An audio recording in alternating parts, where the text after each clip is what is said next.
বোধে ও বোধে তাড়াতাড়ি গিয়ে ভাত বেরো আমার জন্য।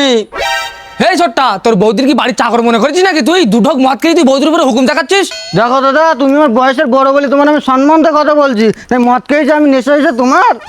শোন ছোট্টা, বেশি বাড়াস না আর বেশি কথা বলিস না, বুঝছিস? আর তুমি শোনো, ওর জন্য আজকে সারাদিন ভাত না দেবো, ওইভাবে থাকুক। ও এই ব্যাপার, আমার ভাত দেবা না? ঠিক আছে। ও মা, বাবার যা জমি জায়গা আছে না, আমার আর দাদা নয় ভাগ করে দাও আজকেই। এই ছেলে, তুই মদ খেয়ে এসে তোর দাদার সাথে গন্ডগোল ঝামেলা করছিস কিসের জন্য? তোর এখনো বিয়ে দেওয়া হয়েছে, তুই এক্ষুনি তো সম্পত্তির ভাগ চাচ্ছিস? শোনো মা, তোমার এই ছেলে নতুন নতুন মদ খাওয়া শিখেছে না, নানান বন্ধু বান্ধবের সঙ্গে, আর ওদের কথা শুনতে আর বাড়ি ছিলাম গন্ডগোল ঝামেলা করছে, আর এখন দেখি যাও জমি জায়গার ভাগও চাচ্ছে। শোন নয়ন, তোর ভাই তো খারাপ হয়ে গেছে, তা কি আর করা যাবে এখন বল? তুই এক কাজ কর, ওর জন্য একটা ভালো মেয়ে দেখি ওর বিয়ে থাওয়া দিয়ে দে।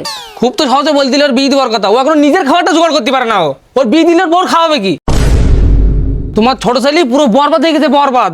চুপ করো দাদা, তোমার কি মনে হয় আমি পুরো বরবাদ হয়ে গেছি? ঠিক আছে, আমি মানছি তুই বরবাদ হয়ে না, তুই একটা কথা বল, তোর নিজের ঘরেও তো একটা বোন আছে, তুই কি পারবি তোর মতন একটা মাতাল ছেলের সাথে তোর নিজের বোনের বিয়ে দিতি? তুই নিজে কোনোদিন মেনে নিতে পারবি যে তোর বোনের কোনো একটা মাতালের সাথে বিয়ে হোক? এ দাদা, তোর মাথা ব্যথা ঠিক আছে তো? নিজের বোনের কথা শুনি বড্ড খারাপ লাগতি বল।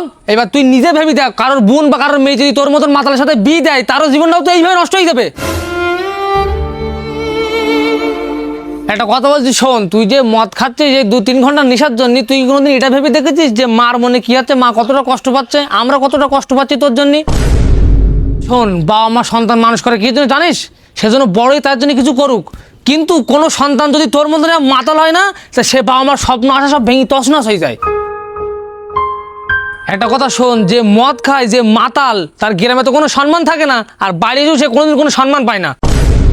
আমার ক্ষমা করে দিও তোমরা সবাই, এই মদের জন্য তোমাদের নজর আজকে আমি ছোট হয়ে গেছি। আমি দিব্যি দিচ্ছি, এই মদ আমি আর কোনোদিন খাবো না, ছোবো না।